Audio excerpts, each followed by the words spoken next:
When somebody like Prashant Neel actually came to you, you felt like you will not do the film because eventually आपको लगा था कि I'm a Malayalam actor and the role would be limited. We've had many years of cinema when cinema was not yet pan-Indian, where we would have, these giant projects from Tamil, Telugu, Hindi would come to you, and then it'll be like a role because they just wanted a face from another language, and you'd be thinking, man, I don't want to do this. So when they said, this role in Salaar, I was thinking, okay, this is this is again one of those. And that was the film he did in the anthology called Bombay Talkies.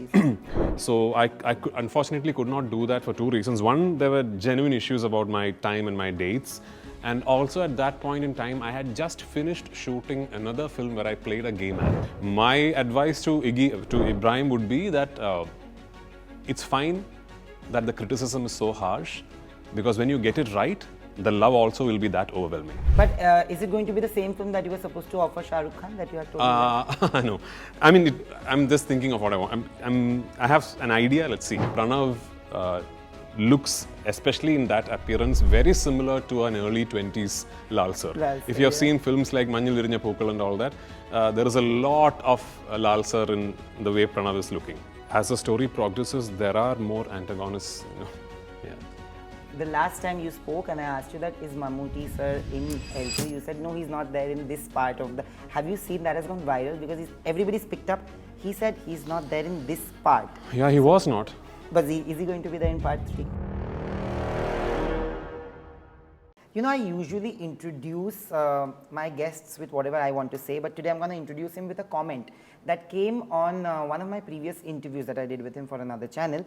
I'm going to read out the comment, sir. Okay. It says, a true artist is not one who wants to outshine others, but one who actually lights the way for everyone else. This is a comment that has come for you in the last interview that we did for Galata India. And I genuinely feel that you're a true blue artist because you're an actor, director, producer, a family man, and also more than that, you stand up more for others than you would ever do for yourself. So thanking you and welcoming Prithviraj sir in conversation with me for my channel finally. Finally, I'm happy that you're coming on my channel. Yes. How have you been? Very well, thank you so much. Last time I met you, it was in Kerala, and you had asked me that, have you eaten? I want to ask you the same question. Did people feed you well here now? Of course, yeah. I mean, Bombay is no longer like an alien city for me, so it's also home. So I've been fed and taken care of and loved very well. So. Are you still uncomfortable taking compliments from people? Like, do you read these comments? Because whenever you've done interviews, we were just discussing that there are very few actors who you can speak to about everything because they'll have a very precise and proper opinion today. Okay. Have you read those comments on any of the interviews that... I don't usually like... read? Yeah. But are you still uncomfortable with compliments? Why are you uncomfortable? I'm not. Feel free, pay me all the compliments you have. Not at all. This is one movie that we have been speaking about without the name. The name that can't be mentioned. Yes. Finally, there's a name, there's a date to it. Yeah.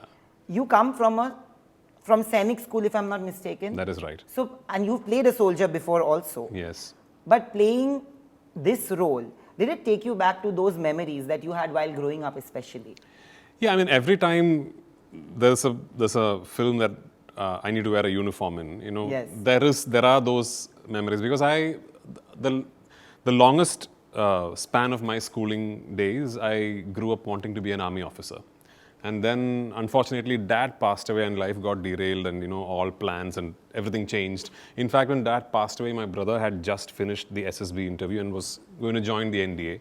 And then everything changed. So, all the memories about this long phase of my schooling, and that's from the 6th standard to the 10th standard, where a lot of formative things happen in life, is about being in Sainik School. So yes, every time I wear a uniform, I do think of what could have been, I do think of how I have always wanted to be an army officer during my school days. But yeah, at least I get to live that dream in front of the camera.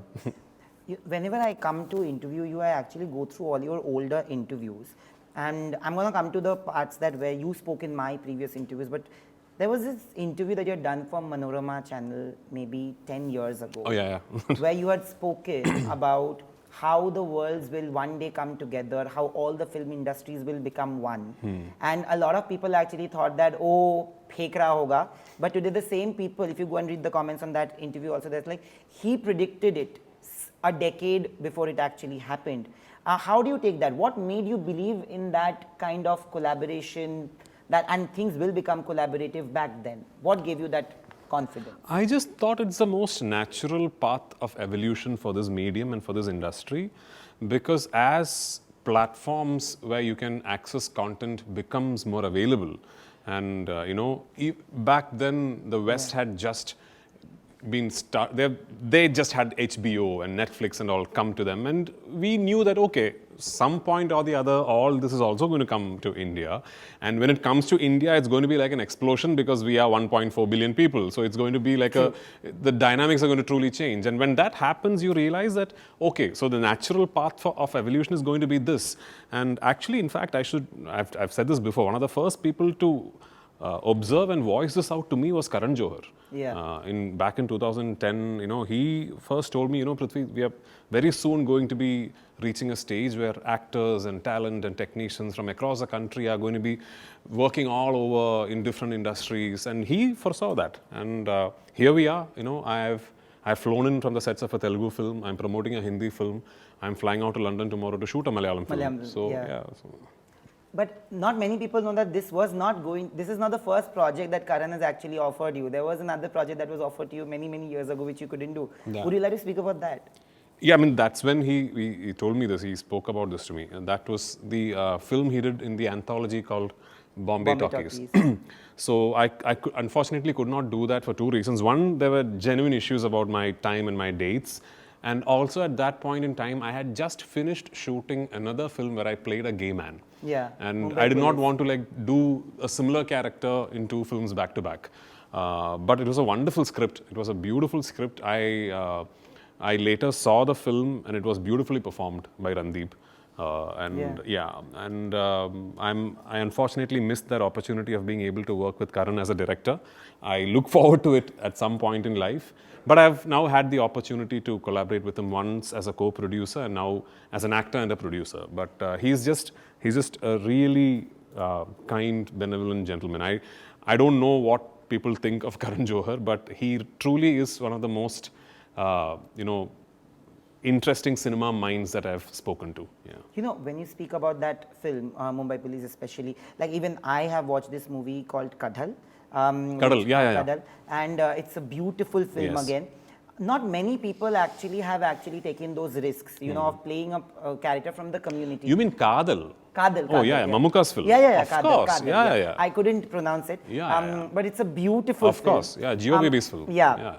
I just want to ask you this, that do you always, and you've done it at a time when even Saif actually said that he was offered a Kapoor and Sons and he didn't want to do it because he didn't want people to look at him in a different way, and he thought that he would possibly lose out on a lot more male hero parts. He has accepted it. He's gone on record saying it. Do you feel like you've always wanted to be away from the tide in terms of direction, in terms of, like when you direct, it's not CGI, most of it is like shot, like there's a different side. You will always want to do something different from... to be very frank, the attempt is not to be different. I'm not sitting here thinking, how can I be different? I just follow my instinct. If something appeals to me, I pursue it. That's about it. Regarding Mumbai Police, the director, the writers and myself, we were developing that film and we had reached a point in the screenplay where all of us were stuck, right? And we didn't know how are we going to take this from here. And then a couple of months later, I remember late night Roshan, the director, calling me and saying, long back when we spoke about cinema, you told me that you would do anything for cinema. I said, yeah. You stick to that? I said, yeah, of course I stick to it. So I think we might have landed on something. I said, okay, cool, let's meet. So we met and they told me this twist in the end and I was genuinely shocked. And I said, see, I was shocked listening to this. And if the audience has the same reaction, the film works. What was truly risky about Mumbai Police in terms of an actor doing that back then was not just the fact that a mainstream so-called lead was playing a gay man, but the fact is that the portrayal of the gay man was very anti anything that was shown in mainstream cinema. It was this macho, violent macho, violent, alpha policeman whose sexual orientation was being gay.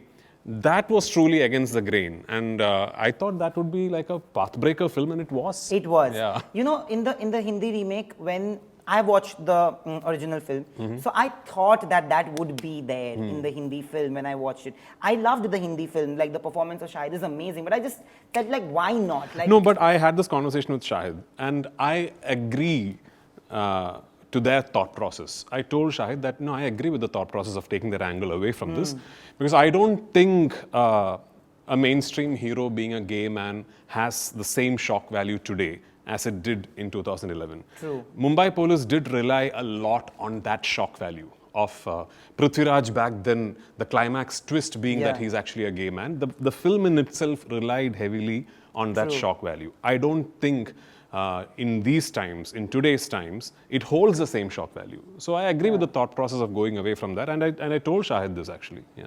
But when I have seen also this interview where you've said that when somebody like Prashant, Neel actually came to you, you felt like you will not do the film because eventually आपको लगा था कि I'm a Malayalam actor and the role would be limited, because eventually people, any actor who comes from a different regional film industry, they were not given many big parts. Is it true? No, I was being very, very honest. I know that a lot of people thought, why would I say that? But I was being very honest because I know I'm only 42 years old, but I actually belong to the previous generation of actors because I debuted in the beginning of the 2000s, right? So we've had many, many years of cinema when cinema was not yet pan-Indian, where we would have, these giant projects from Tamil, Telugu, Hindi would come to you, and then it'll be like a role because they just wanted a face from another language, and you'd be thinking, man, I don't want to do this. I'm not doing it. My first true surprise as an actor was actually Raavan. When Mani Ratnam sir, I was 23, 24 at that time.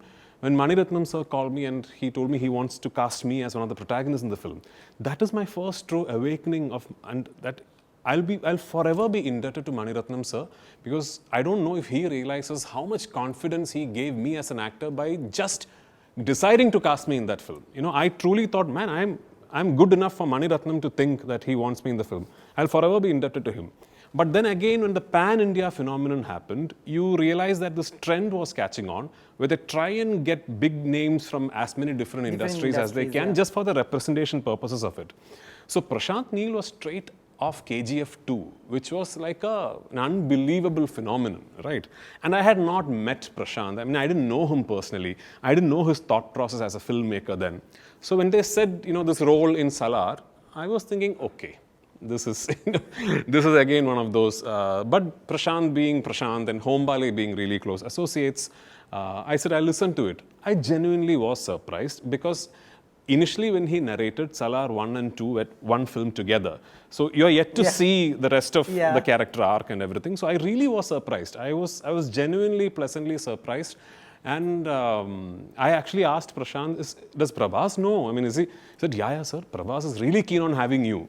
Then the first call I made was to Prabhas, actually. He'll tell you this, if you ever interview Prabhas, the first call I made was to Prabhas. And I was genuinely surprised that Prashant offered me that role. But more than that, now I'm not. Now I'm not surprised because now I know the way Prashant thinks as a filmmaker. Yeah. Now I know how, he's just a wonderful, wonderful guy and such a great brain. I'm a huge fan, and he's one of those people I now call friend. If I'm in Bangalore, I make sure that I try and meet Prashant and Likita, and it's just we just recently met. In fact, we just all got together in Prabhas's place in Hyderabad, and it's again we were talking about Salaar 2 and all that. Now I'm not surprised. Again in Dragon, I know Tovino is playing a part in Dragon. Biju Menon is playing a part in Dragon, and I know that Prashant will give the respect that they deserve as actors, because that's the way he thinks as a filmmaker. You debuted so many years ago, even in the Hindi film industry, right? Was there a point, because we had still not reached that point which you just said, were there roles that came to you which actually limited you as an actor, where you felt like you would be limited as an actor, or maybe play to the stereotypes? Have I said no? Yeah, many films. Yeah. Straight after Ayya and Aurangzeb, I had many films that I've said no to for multiple reasons. One, It could be that, that it didn't appeal to me. Two, it could be that, okay, if I have to do that, I'll have to say no to something else that I've said yes to in the South that I really wanted to do. And so I started doing these films in other languages before all this pan-Indian thing and all happened, So those days I was not thinking in terms of, oh, okay, presence in all language. For me, it's just the next interesting script that comes my way. And actually, even today, it is pretty much that. It is the next interesting script that comes my way. Like I've always said, if the next interesting script that comes my way is from Assamese cinema, I'd love to do it. Yeah. Do a Bengali film. I would love. I would love to. I would absolutely love to. Who was I talking to about Bengali? Shijit. Oh, yeah, great. No, I was just talking to somebody about anyway, yeah. So I actually interviewed Mohanlal sir, where I got to know. Actually, when I went to Kerala to interview you before at the teaser launch, and he just met us and he told me, when I told him that I'm from Calcutta, he said that, have you watched this movie called Vastuhara? Oh, of course. So I went home and I told mom, and my mom said I have actually, mom has watched it, and then I couldn't find it somewhere, but my mom said that he was so good in it, and he said that that's the only Bengali film that we've ever done. It's a Bengali French kind of a yes, yeah. Is there today the worlds are colliding, right? Today you're getting such good parts. Do you see that? Because you could see this 10 years ago that this is going to happen. Do you see that? Because still, abhi bhi agar pan-Indian films ki baat kare, to technically it's going to be Hindi and primarily Telugu and maybe a few of the Tamil films and the Kannada films and the Malayalam films. Other industries are not even considered. Maybe very few Marathi films. Do you feel that we'll come to that point where everybody will possibly come together for a film? Definitely. 10 years ago, would you have thought that a relatively new director with a relatively new actor from Kannada would make a pan-Indian sensation? Yeah. I, for one, personally know that when Hombale Films were making Kantara, they didn't think it was going to take off the way it did. They thought they were making a small Kannada film, and it was a small film. Yeah, it released 1.5, 2 months later, I think. I released Kantara in Kerala. Yes, we had gone. I released only the Kannada version because there was no Malayalam version available. And I released the Kannada version in 8 theatres in Kerala. And the Kannada version found so much love that I called Rishabh and said, as soon as you can, try and make a Malayalam. And I think he got it done in a week or something. So you never know. The next big pan-Indian phenomenon could be from Odia cinema. It could be from Bhojpuri cinema. You never know. Yeah. But today when you speak about, you also come from a place of privilege and a place of heavyweight legion, but you've had to prove yourself and you have done that. Today, whatever you've done in the last many, many years as a director, as an artist, as a producer, as an actor, is primarily because of what you bring to the table. But today there's a conversation where there are people from the film fraternity and film industry, families that are coming in, but they're constantly judged. If we speak about Ibrahim, I personally didn't enjoy his first film, but there were reviews where people were not talking about his performance only, people were talking about his body and his nose and his face and all of that. Where do you think people should draw a line? Because it's becoming a conversation which is becoming too negative, too toxic. If you feel okay about criticizing someone in that fashion, it says more about you as a person than the person you're criticizing. Yeah. So that is okay. You want to go down that line, feel free. My advice to Ibrahim would be that it's fine that the criticism is so harsh, because when you get it right, the love also will be that overwhelming. Yeah. This is experience speaking, that when you eventually get it right, the love is going to be so overwhelming that you would realize that it's okay. I'm getting so much love, so it's okay to get that criticism once in a while. And I hope that realization happens for Iggy with Sarzameen. Yeah. A lot of people are actually talking about the trailer, the teaser. They're actually giving him also a lot of love, giving everybody a lot of love. See, you and Kajol ma'am have always gotten in love with your performances, No, I don't know about Kajol, but I have got criticisms also. Yeah, criticisms also. I mean, that's okay. That's perfectly fine. I keep saying this with cinema and cricket in India. Everybody knows the love and the criticism are equally forceful, which is okay, which is great. I mean, one bad series and you forget what Virat Kohli has done. One bad spell and you start saying, oh, Jasprit Bumrah and all this. It's the same thing with cinema. So yeah. Please tell me, how amazing was it to work with Kajol ma'am, because she is unapologetically herself. I have seen this interview of Aishwarya Rai Bachchan, who said that, you know, in the first schedule of Raavan, we used to like tease Prithvi because he's a quiet. In the last schedule also, they used to tease me. That he used to be very quiet. Yeah. You are a quiet person, and Kajol ma'am is absolutely opposite to you in terms of personality, right? How was it working with her? Like, and it's such a serious film. You know, Fana is one of my most favorite films. I'm not even saying that this is similar, but I know that, you know, if you see of it and you will be like, oh my God, it could be that film in terms of appreciation. Yeah. How was it working with her, like energy-wise? It's wonderful. She is, so firstly, she's brilliant as an actor. True, she is. And she's just so wonderfully instinctive as an actor. Like, you know, I don't think she ever relies on any method. It's just what transpires inside of her when she hears action. And it's great to be on set and collaborating with that kind of an actor, because I truly believe that your performance largely depends on how good your co-actors are also, you know. And that way, it's been a privilege to be having worked with Kajol on Sarzameen, because it's a truly intense film with a lot of performance-heavy scenes, and I'm so happy that it was Kajol, you know, collaborating with me on those scenes. She's just wonderful. And on set, she's a joy. She's like a constant caffeine overdose. It's amazing to have her around.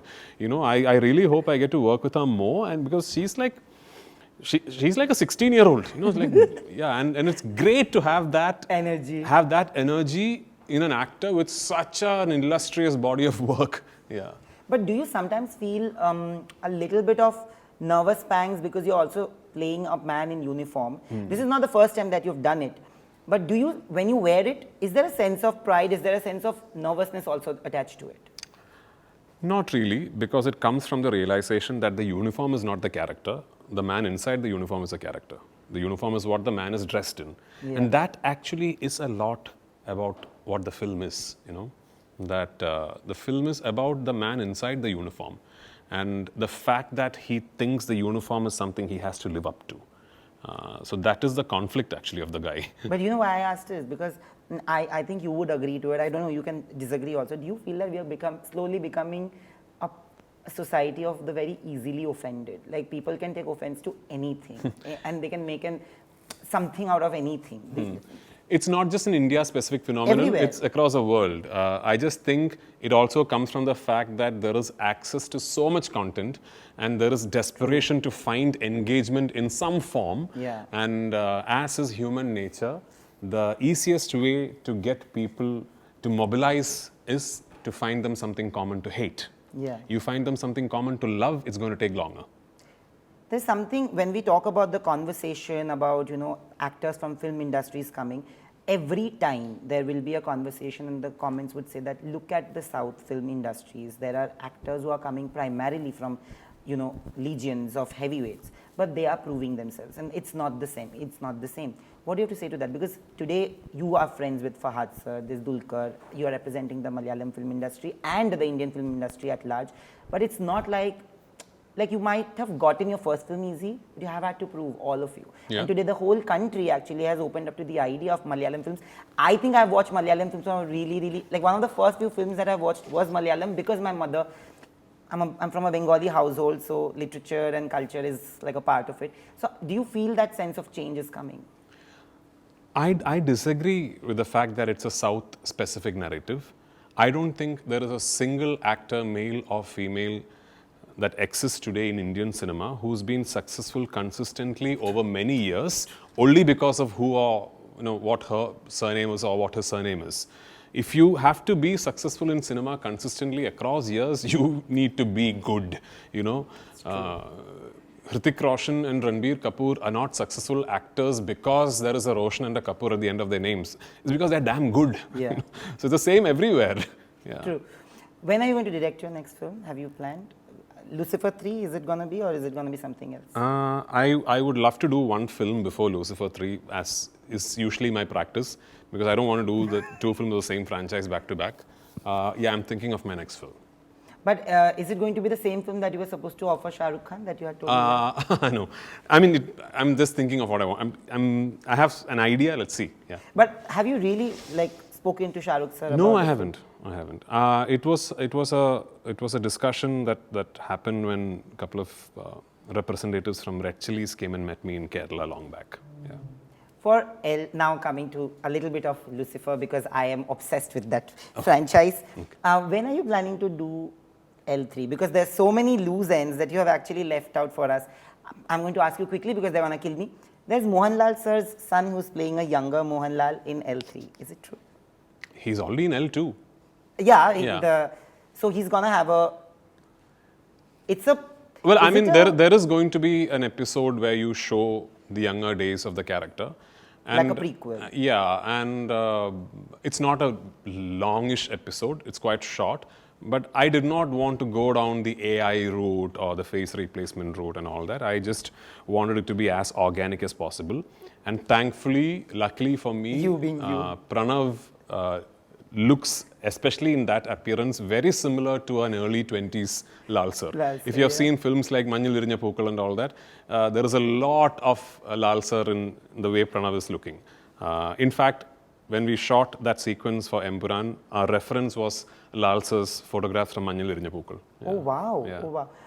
And then I have heard this that Rick Yoon is doing...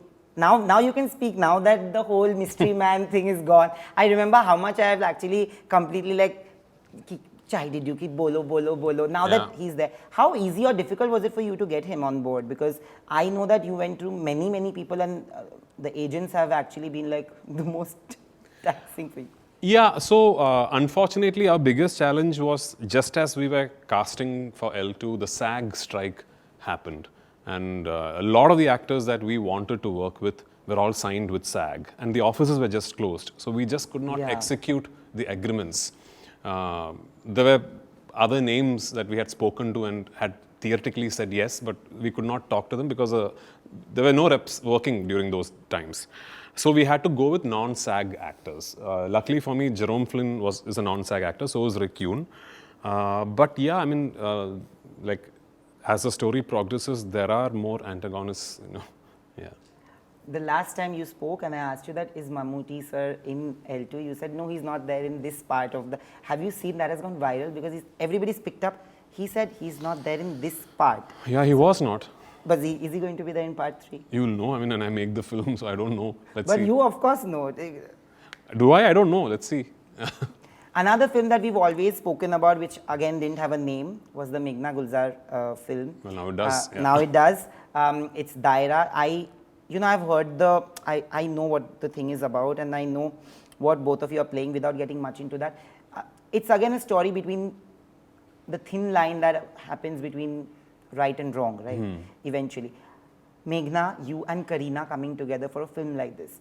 What do you have to say? Like, I think it's going to be something else. It's a script that I'm very, very excited about. It's one of those scripts that, there is a long narration meeting, and before I get out of the meeting room, I've said yes to the film, and we are talking dates now. How can I find dates to? So it's from that meeting, I'm calling my managers and listen, we have to find dates for this now. How are we doing this? All that happened. I said yes to it immediately. It was a script that really appealed to me. Beautiful film on paper, and with Meghna's craft and skill, I'm truly excited for her vision of the film. And a lot of the excitement is also because of the fact that the other character is being played by Kareena. Now that you tell me what the film is about, you understand why someone like Kareena would be amazing. Absolutely. So, yeah. And it's so weird. I was just thinking of it. The first time I did an interview with Kareena was here. Oh, okay. It was for Bajrangi Bhaijaan, and I remember it was a group interview, and it was here, exact space. I just thought about it when you were sitting here. You worked with Aishwarya ma'am, you worked with Rani ma'am, now you worked with Kajol ma'am, and now Kareena, right? In an interview, I've seen that you said the worst thing about working with Prabhas is that he will feed you so much. So what would you say is the worst thing, funnily, about working with each of them? There really isn't a worst thing, frankly. In a funny way. It's just, with Ash, I have to say, I was 23 or 24. I'm not too sure. I might be getting this wrong. Somewhere in the 20s. Yeah, somewhere in the 20s. 2007. Something like that. Yeah, I think it released in 2007? 2007, I think. I don't remember. Anyway, so I was the youngest on set and back then. And I was actually in awe of all these legends because Mani Ratnam sir, Santosh Sivan sir, and Vikram sir, and I think the only person who I actually spent most of my time with Abhishek, because he was the one who I could sort of vibe with and all that. So I was really sort of intimidated for the first few days, but I was within myself confident that okay, all the teasing and all is fine, but when the camera switches on, I'm okay. That. So with Ash, it's a different experience and then with Rani, it is the most fun I've had because I don't get to do such goofy things like I did in Ayya because of the kind of cinema I'm usually involved with. I have never had the opportunity to do another Dreamam Wake-Upam. Okay, so let's just give him more please. Dreamam Wake-Upam. Yeah, correct. So and with Kajol, I mean, it's just amazing. It's just I'm so glad that with Kajol I got to do such an intense performance-oriented film with so many scenes that required the both of us to really delve into it as actors. I really enjoyed the process. Yeah. This would be my last question. You're one of the few artists from India, if you've gone back, and I've calculated it yesterday. Okay. You've done Hindi films with Hindi filmmakers. You've done films with Tamil filmmakers. You've done Kannada films. You've done Malayalam films. You've done Telugu films. I've not done Kannada films. No, Kannada filmmaker. Of course, yeah. Kannada filmmaker. Yeah. I'm saying either films or filmmaker from that zone. Yes. Now that we can talk. I've actually, if you call Sachin Kundalkar is a Marathi filmmaker. Yeah, Marathi filmmaker. So, I actually wrote it. So stupid of me. I shouldn't be saying that given that I am also representing Bengali and we should speak about more industries. I actually wrote it. Yes, Marathi filmmaker also. Today you're doing one of the biggest films, which is with Rajamouli sir. For Salaar, you guys had done that interview. It's one of the funniest interviews that I've seen ever. Yeah. And now finally, because in the last interview that we did, you were not allowed to speak. It was all of that. It's a huge film. Again, he has a vision which is very similar to yours. Like you have different vision in terms of filmmaking. I think he also comes with that. How has the worlds collided? How much have you shot? Quite a bit. We've shot quite a bit, and it's just an absolute privilege working with him.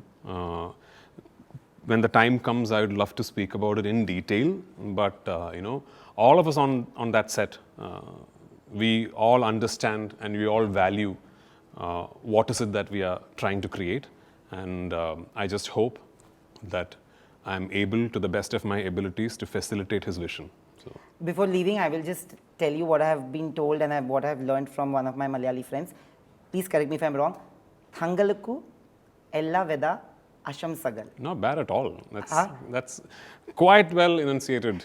Chalo, thank God. Thank God. Well done. Pass. But thank you so much, sir, for always being warm, gentle, and when you speak to people like you, you take away something home. And it's so good because when I get to know that I'm going to interview you, I also take that time to sit back and possibly go through a lot of other things and research possibly to do something different. Like the conversation should be a little different. And thank you for allowing us to make it different each time. And all the best. Thank you so much. Not at all. It's always a pleasure talking to you. Interviews where you really want to speak are not very common. So thank you so much, sir. All the best. I know this is going to be amazing, and hopefully for every movie of yours, we should do two interviews now. Well, thank you so much. Thank you.